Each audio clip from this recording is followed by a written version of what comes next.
Ghetto outlaw, yeah, this moment is mine. Today, we are going to be learning how to make the fly swatter noodle for catfishing. Really super easy tools that you need.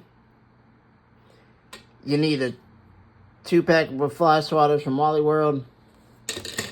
You need a regular size pool noodle, which I've already pre-made these ones, but we're just going to go over the example because it really ain't that hard. And hopefully you'll be able to make this.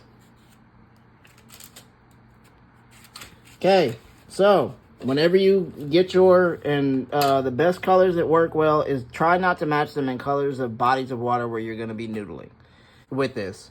I'm just letting you know, just do your best to not match the same color as the water. If you can, they didn't have any red fly swatters, but red works really, really well. Hit the subscribe button. It's free.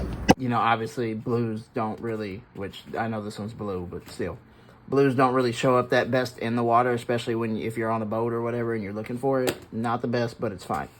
So, whenever you get ready to cut your pool noodle, you can mark it with a Sharpie, as I have marked like right here. I know it may be hard to see, but whatever. So, you want to cut your pool noodle, because this is the beginning of the pool noodle, I believe.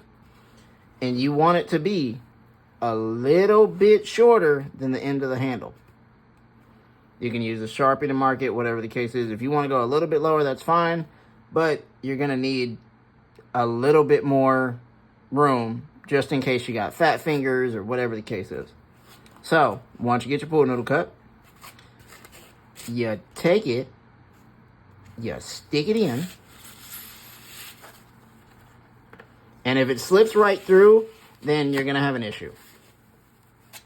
You stick it in there, congratulations, wham bam, thank you ma'am. It's that simple. Now you got a fly swatter noodle.